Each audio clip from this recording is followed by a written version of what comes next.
ما نذهبن بك فإنا منهم منتقمون أو نرينك الذي وعدناهم فإنا عليهم مقتدرون فاستمسك بالذي أوحي إليك إنك على صراط مستقيم وإنه لذكر لك ولقومك وسوف تسألون واسأل من أرسلنا من قبلك من رسلنا اجعلنا من دون الرحمن آلهة يعبدون۔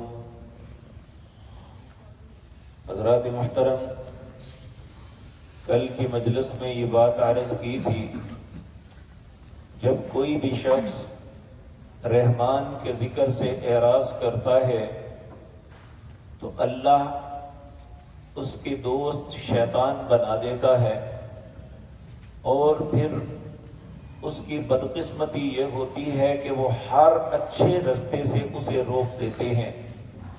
جب بھی وہ کوئی اچھا کام کرنے لگتا ہے تو اس کے رستے میں رکاوٹ کھڑی کرتے ہیں، اگر وہ کوئی برا کام کرتا ہے تو اس کے لیے وہ رستہ آسان کر دیتے ہیں۔ اور اللہ رب العزت نے سورۃ واللیل کے اندر بھی فرمایا کہ جو لوگ اللہ کی باتوں کی تصدیق کرتے ہیں اور اپنے دل میں تقوی رکھتے ہیں فَسَنُيَسِّرُهُ لِلْيُسْرَى، ہم ان کے لیے اچھائی، بلائی، نیکی کے کاموں کو آسان کر دیتے ہیں۔ اور جو فَأَمَّا مَنْ كَذَّبَ وَتَوَلَّى، جو شخص بات کو جھٹلاتا ہے، اللہ کے حکم کو نہیں مانتا اور منہ پھیر جاتا ہے، فَسَنُيَسِّرُهُ لِلْعُسْرَى، ہم اس کے لیے نیکی کے رستے مشکل بنا دیتے ہیں۔ یعنی انسان اپنے کردار کی وجہ سے اللہ رب العزت کے ہاں یا تو اچھا لکھا جاتا ہے تو اس کے لیے نیکی کے رستے آسان ہوتے ہیں۔ اس لیے ہمیں اپنا جائزہ لیتے رہنا چاہیے۔ اگر ہم کوئی برا کام کرتے ہیں تو ہمارے رستے میں رکاوٹ نہیں آتی تو ہمیں اپنی بدقسمتی پہ رونا چاہیے کہ اللہ رب العزت نے ہمارے لیے کوئی اچھا فیصلہ نہیں صادر فرمایا کہ ہم شیطان کے دوست بن کے ایک برے رستے پہ چل رہے ہیں اور ہر برائی کا کام ہمارے لیے آسان ہو رہا ہے۔ یہ انسان کی ناکامی، نامرادی اور آخرت کی بربادی کا سبب بننے والا ہے۔ اللہ ہم سب کو اپنی پناہ میں رکھے۔ تو اگر انسان اپنے کردار کو درست رکھتا ہے اور وہ اچھائی اور بلائی کے کاموں کی طرف رغبت کرتا ہے تو اللہ ہر اچھے کام کو اس کے لیے آسان کر دیتا ہے۔ آپ اس کی مثال اس طرح سمجھ لیں، آپ اپنے معاشرے میں دیکھ لیں، ایک شخص جو نماز پڑھتا ہے اس کے لیے نماز کا وقت مل جاتا ہے، اس کے کام میں بھی کوئی فرق نہیں پڑتا۔ ایک آدمی اگر نہیں چاہتا نماز پڑھنے کو تو اسے وقت ہی نہیں ملتا، اس کے لیے یہ رستہ ہی آسان نہیں ہوتا۔ تو اس لیے یہ بات یاد رکھیں، اللہ رب العزت جب کوئی انسان خود ہی نہ نیکی کی طرف آنا چاہیے تو پھر اللہ اس کے لیے سارے رستے محدود کر دیتا ہے، تنگ کر دیتا ہے۔ اور آج جو آیات میں نے آپ کے سامنے پڑھی ہیں، اس میں اللہ اپنے نبی کریم صلی اللہ علیہ وسلم کو یہ فرما رہے ہیں، أَفَأَنْتَ تُسْمِعُ الصُّمَّ، کیا آپ کسی بہرے کو سنا سکتے ہیں؟ یہاں بہرے سے مراد وہ نہیں جو قوت سماعت سے معلوم ہوتا ہے، یہاں بہرے سے مراد وہ ہے جو نیکی کی بات سنتا ہے، حق کی بات اسے پہنچتی ہے، وہ قرآن کے دلائل اس کے سامنے آتے ہیں، وہ اپنے کانوں کو بند کر دیتا ہے، انہیں نہیں ایکسپٹ کرتا۔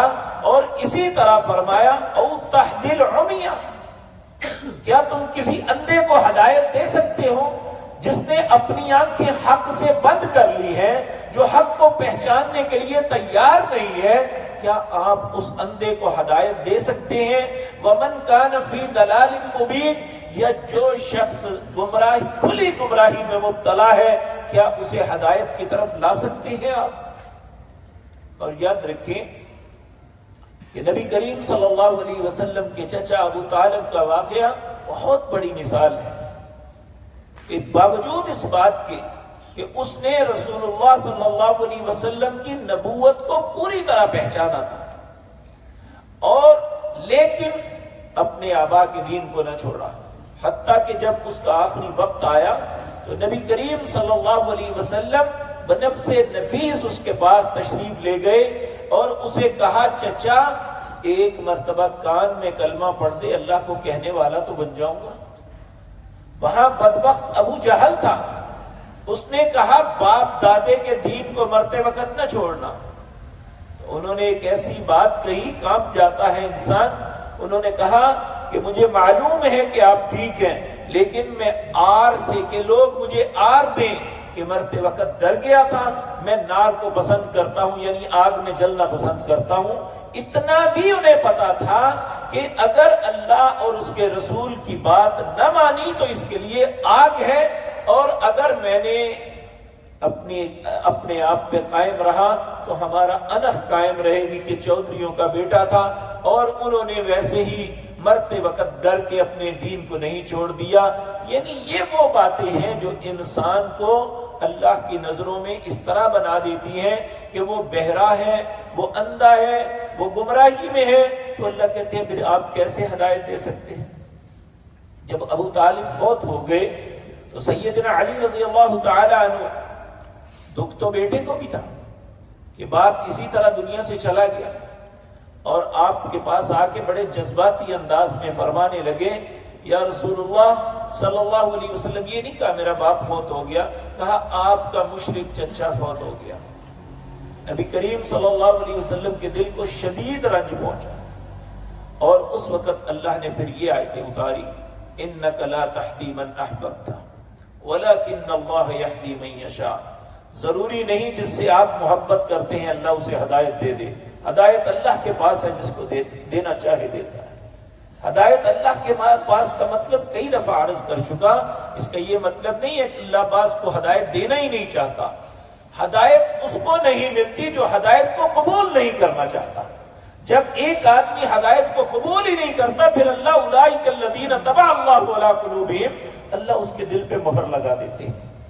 پھر اسی طرح سے تو یہاں بھی اللہ اپنے پاک پیغمبر صلی اللہ علیہ وسلم کو فرما رہے ہیں افانت تسمع الصم، کیا آپ بہروں کو سنا سکتے ہیں، او تہدی العمی، یا اندھوں کو راہ دکھلا سکتے ہیں، ہدایت دے سکتے ہیں، ومن کان فی ضلال مبین، اور یا وہ جو ظاہر گمراہی میں ہیں، فإما نذهبن بک۔ یہ کفار نعوذ باللہ نبی کریم صلی اللہ علیہ وسلم کی ہلاکت کے بڑے ہی متمنی تھے، اور یہ کہا کرتے تھے کہ اگر آپ کو ختم کر دیا جائے تو یہ ہمیشہ کے لیے، اسے فتنہ کہتے تھے نعوذ باللہ، کہ یہ ہمیشہ کے لیے یہ سارا معاملہ ختم ہو جائے۔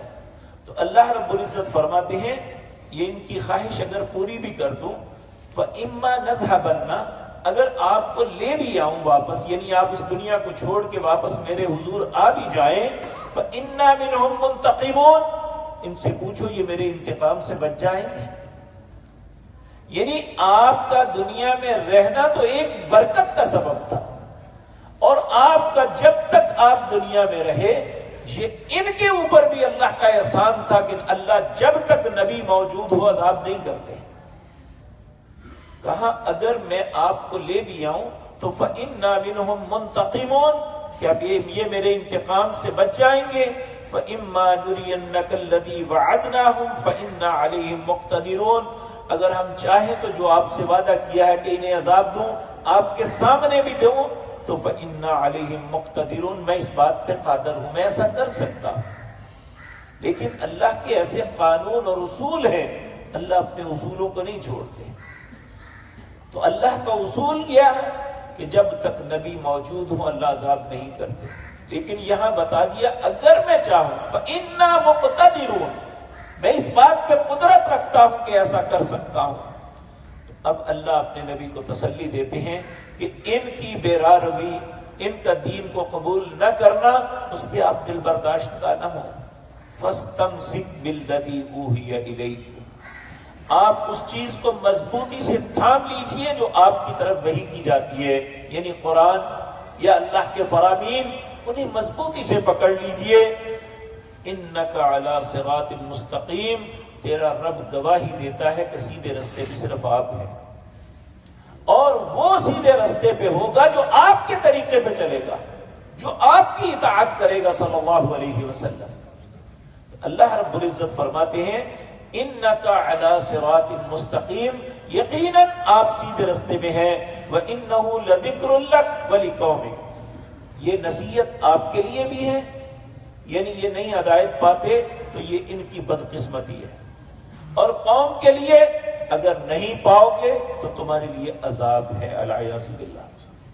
اللہ فرماتے ہیں وَإِنَّهُ لَذِكْرٌ لَكَ وَلِقَوْمِكَ، یہ نصیحت آپ کے لیے بھی ہے، وَلِقَوْمِكَ، اور آپ کی قوم کے لیے بھی، وَسَوْفَ تُسْأَلُونَ، ان قریب تم سے سوال کیا جائے گا، جو کسی کی ذمہ داری ہے اس پہ سوال کیا جائے گا۔